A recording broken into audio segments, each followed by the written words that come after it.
Welcome back to the deep dive. We've spent some crucial time really establishing let's call it the brutal mathematics of modern family life. Yeah, the numbers don't lie. Exactly. We've shown that for most people, having children has become, well, economically impossible. Not just difficult, but actually impossible even with jobs, even with two incomes. Mm. But today, we want to move past the math, past the how it happened. We need to start asking why. Specifically, why did the policymakers, the ones who created this environment, let it happen? Or did they make it happen? And that's the core issue, isn't it? The difference between what was the stated intent and what was actually done, the actual intent revealed by policy. If you really analyze the 50-year pattern, policy versus rhetoric on population, well, the conflict is just impossible to ignore. Okay, let's lay out that pattern for everyone listening, because it really does frame this whole conversation. Absolutely. So the pattern we've established starts, back in the 1970s, and it runs right through the early 2010s. During that whole time, the dominant public message, the narrative, was all about the threat of an overpopulation crisis. You heard it everywhere. Oh, yeah, I remember that clearly. Paul Ehrlich, the population bomb. Exactly. But simultaneously, policies were put in place or allowed to develop that aggressively raised the economic hurdles to having kids. Housing costs just exploded, often because of restrictive zoning. Healthcare became wildly unaffordable. The student loan system ballooned. While paychecks basically flatlined. Precisely. Wages stagnated. That combination is key. And the result of that decades-long pressure cooker. Well, the outcome perfectly matched the supposed goal, didn't it? Birth rates dropped sharply. They fell below the replacement rate, that's 2.1 children per woman. The system, whether by design or neglect, successfully steered individual choices towards smaller families or, no families at all. But then around 2010, maybe a bit later, the whole story flips, like 180 degrees. Suddenly, the media, the politicians, they're all panicking about a baby crisis, falling numbers, labor shortages down the line, demographic doom. The narrative changed completely. And this is the crucial point, what happened to those underlying economic barriers. The things actually stopping people from having kids. They stayed put. They were maintained. Or in some cases, they actually got worse. The student debt crisis deepened. Housing inflation just kept eating up bigger and bigger chunks of income. And proven solutions. Things like universal child care, real paid leave, serious affordable housing policies. Still blocked. Or maybe you get tiny pilot programs, but nothing at scale. The consistent message was, and often still is, oh, that's just too expensive. So, okay, we've got this profound conflict. The messaging swings wildly from too many people to, too few people. But the policies, the actual economic pressures, they stay the same. And surprise, surprise, the outcome also stays the same. Birth rates keep falling. Now down near, 1.6? Around there, yes. It varies slightly, but well below replacement. So what does this tell us? If the words changed, but the actions didn't, and the result didn't change, what was the actual goal? We've got, 4 main ways to interpret this, ranging from, let's say, the innocent explanation to something darker. That's right. Interpretation number 1 is, well, it's where most standard political commentary tends to stop. Incompetence. Ah, good old Hanlon's razor. Exactly. Never attribute to malice what you can adequately explain by, well, stupidity. Or maybe just bureaucratic inertia and ineptitude. So the idea here is policymakers are genuinely out of touch. They want to fix the falling birth rate, maybe, but they're too slow. The government agencies don't talk to each other. They're stuck in old ways of thinking. Path dependence, right? They can't coordinate an effective response, so they propose these, tiny tax credits, which, let's be honest, are a rounding error compared to the cost of childcare for even 1 year. Yeah, it's like trying to put out a forest fire with a squirt gun. They completely miss the scale of the crisis. Right, so it looks like a chaotic systemic dysfunction. The local zoning board blocks, affordable housing, the Treasury Department is focused on corporate tax breaks, the Department of Education makes sure student debt is incredibly hard to discharge. Nobody's job is specifically family support across all these areas, so nothing really changes things. Okay, I can see that argument, but it starts to feel a bit thin, doesn't it, when you look at the counterpoint? Yeah. Why is this incompetence so selective? Why does the government suddenly become incredibly competent when other priorities are involved? That's the key question. Why does the dysfunction always seem to affect policies that might help regular families or redistribute wealth downwards? Because when a different kind of crisis hits, the system suddenly proves it can be highly competent. Like 2020? Exactly. Think back to the pandemic response. Or the 2008 financial crisis. Trillions of dollars mobilized in weeks for bank bailouts. PPP loans created almost overnight. Vaccine development smashed all previous timelines. So the competence, the resources, the political will, the speed, it's all there. It's available, but seemingly only when the priority aligns with, let's say, established power structures, defense spending, finance, large corporations. The fact that we've had decades of a worsening family affordability crisis, yet comprehensive solutions repeatedly fail. It suggests the failure might not be random incompetence, it might be systemic by design. Which leads us right into interpretation two. This one is less about active malice and maybe more about structural roadblocks, Right. regulatory capture. Right. This view suggests that maybe politicians, even individual ones, would like to help families more. They see the problem, but they're structurally blocked. They can't act effectively because the system itself is captured by opposing interests. The ones with the money and the lobbyists. It has to follow the money, essentially. The incentives built into the system, campaign funding, powerful lobbying, a whole revolving door between government and industry, make it incredibly difficult, if not impossible, for politicians to consistently vote against the interests that, well, keep them in power or promise lucrative jobs later. Okay, so let's trace some of that money. Which sectors are actively working against family affordability? Well, housing is a huge one. The real estate lobby, developers, big landlords, they often fight tooth and nail against policies that would increase density or affordability. Why? Because scarcity keeps prices and profits high. And high housing costs pretty much guarantee that most families need two incomes just to tread water. Exactly. Which creates a demand for labor, often cheap labor. And corporate interests generally want to keep labor costs down.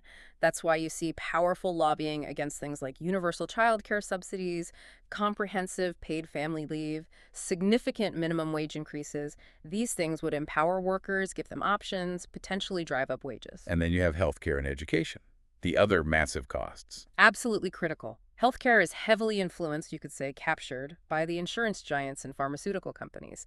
They profit enormously from the complexity, the fragmentation, and the high costs of the current private or semi-private system.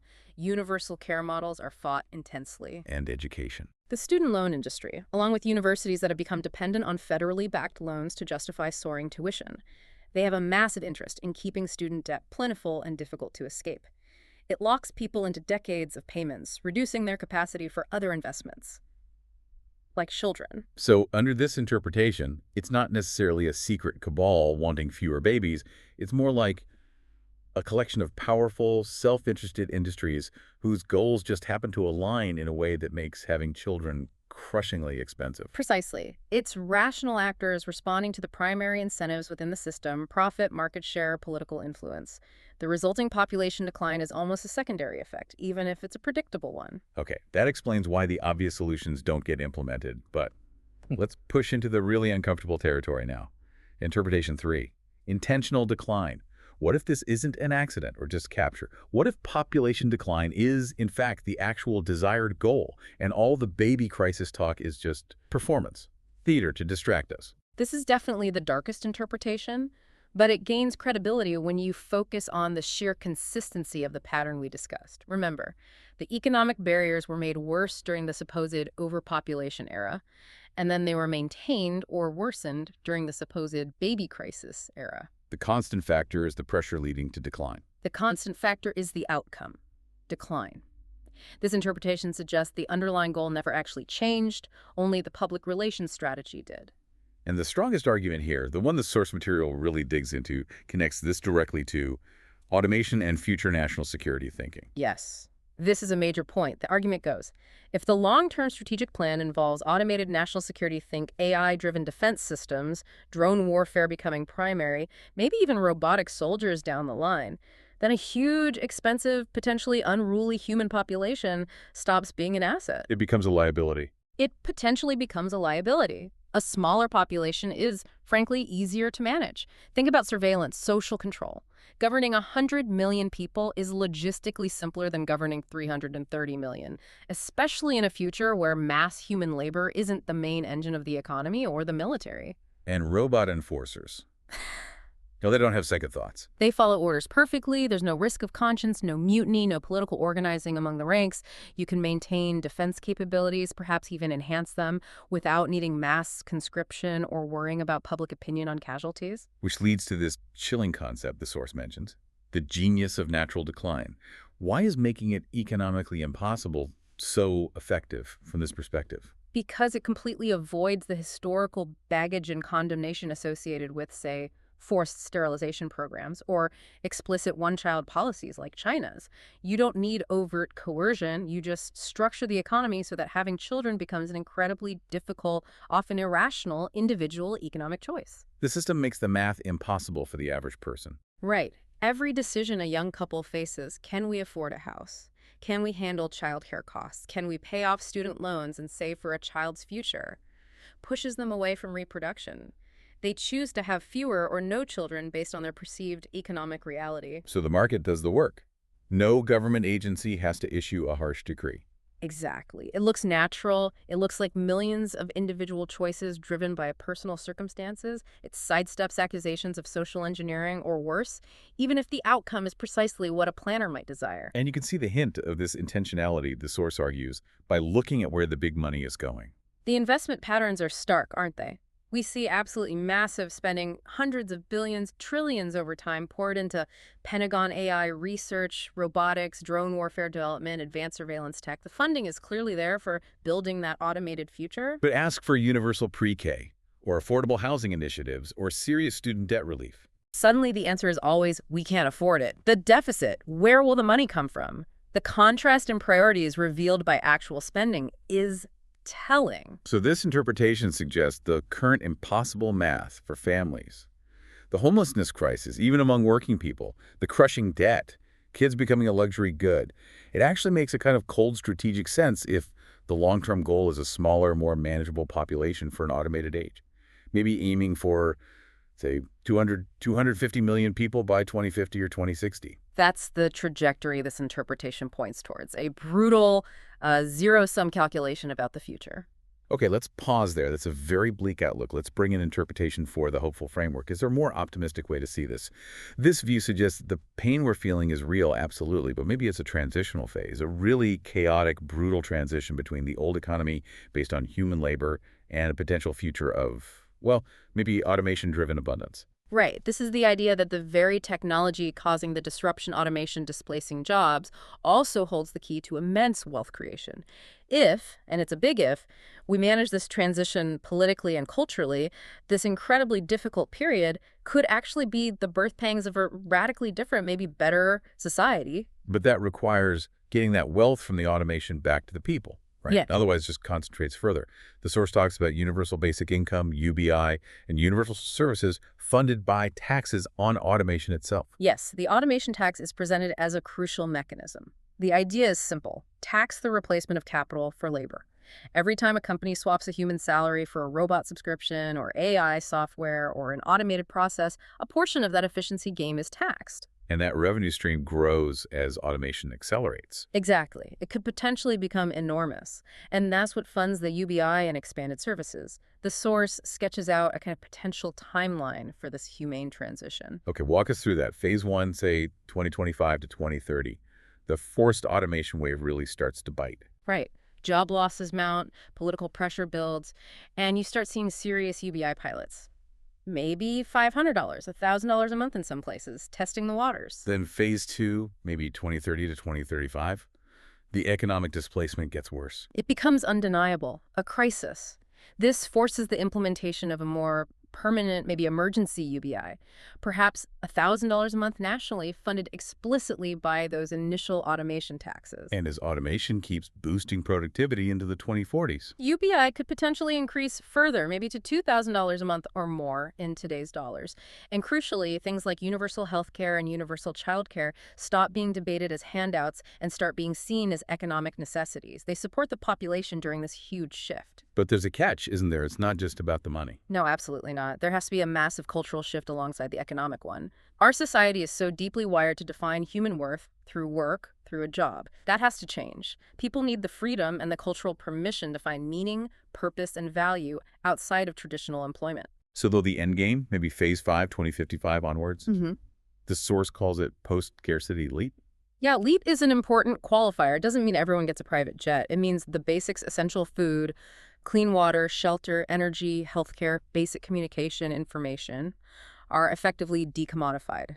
They're allocated based on need, perhaps through the UBI or as direct services, not strictly on one's ability to pay. And this is where the family formation renaissance comes in. That's the idea. If having children is no longer this overwhelming economic burden, if basic security is guaranteed, then maybe people feel free to have the families they actually desire. It could lead to a cultural rebirth focused more on community, creativity, relationships, learning, things beyond just economic survival. Okay, but let's push on that leap concept. If the basics are covered by UBI or services, what about everything else? Quality goods, travel, unique experiences, things that go beyond mere survival. Does this framework risk creating a two-tier society? A baseline existence for most, and real thriving reserved for a few who still control capital or unique skills? That's a absolutely critical challenge raised by this interpretation. Yeah. The source suggests that, yes, a market for non-essential goods and services would likely still exist. The UBI aims to remove the anxiety of survival, but the political battle then becomes, is the UBI level set for just bare subsistence? Or is it generous enough to allow for genuine participation in society, for some discretionary spending for, living rather than just existing? So the level of the UBI and the scope of universal services become the key battleground, determining whether it's a truly hopeful future or just a slightly more comfortable dystopia. Precisely. That's the difference between falling into the dark timeline versus actually achieving the hopeful one. It hinges on political choices about distribution and generosity. Okay, so we've laid out 4 possibilities: dysfunction, capture, intentional decline, and this hopeful, if challenging, transition. How do we synthesize these? Do we have to pick one? Well, what's really fascinating and perhaps realistic is that these 4 interpretations aren't necessarily mutually exclusive. You could easily have elements of all 4 operating at the same time. Think about it.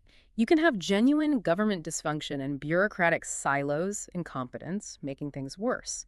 You can also have powerful industries capturing regulators and blocking good policies, regulatory capture. And underneath that, there might also be a quieter, more strategic long-term interest in managing population size downwards, intentional decline, perhaps seeing the dysfunction and capture as convenient cover. And simultaneously, the potential for a positive transition via automation, hopeful framework, also exists, but it requires overcoming all those other forces. So the system is complex enough for all these dynamics, incompetence, capture, maybe intend to coexist and push towards the same outcome, which is making families unaffordable. It seems plausible. These forces can reinforce each other. Dysfunction makes capture easier, capture prevents solutions that might counter an intentional decline strategy, and so on. But regardless of which interpretation, or combination of interpretations, someone leans towards, the connecting thread seems to be this choice point we're at right now. Absolutely. The outcome, whatever the mix of intentions behind it, presents us with a very clear fork in the road. Path A, let's call it the dark timeline, leads towards more concentrated power, automated control, potentially managed population decline, and likely widening inequality.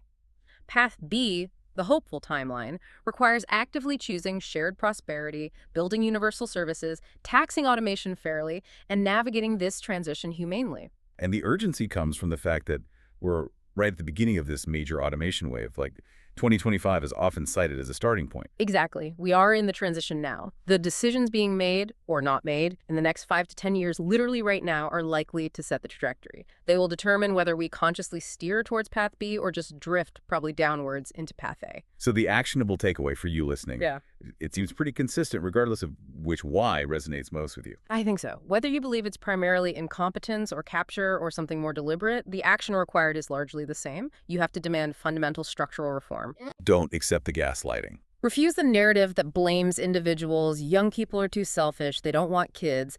They spend too much on avocado toast for what are clearly systemic economic failures. Demand the UBI pilots, and then the real thing. Demand universal services like childcare and healthcare, and critically, demand that the automation generating this wealth is taxed to fund this humane transition. Yes, because the future isn't predetermined. It's created by the choices and the actions we take, or fail to take, right now.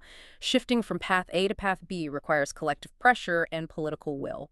Okay, That brings our analysis of the economic drivers and interpretations to a close for today. Mhm. But we focus entirely on the economics, right? The math. You mentioned earlier, this is only half the picture ensuring population decline. That's right. It's a huge piece, perhaps the dominant one in terms of conscious decision-making, but it's not the whole story. So what other massive factor are we missing? Well, while we've established all these economic barriers making reproduction financially difficult or impossible, fertility itself seems to be declining biologically at the population level. Whoa, okay.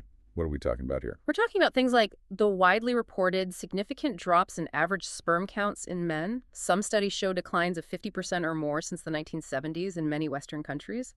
We're also seeing potential increases in conditions like PCOS or endometriosis in women, issues with egg quality. And what's driving that? The primary suspects are environmental factors: ubiquitous chemical exposure, pesticides, plastics, phthalates, endocrine disruptors found in everything from food packaging to personal care products to, well, the air we breathe and the water we drink. Microplastics are another huge area of concern. Wait a minute, so let me get this straight. The economic math makes having kids impossible for many who want them, and the underlying biological reality is potentially making it physically harder to conceive and carry a pregnancy to term, even for those who can afford it and try.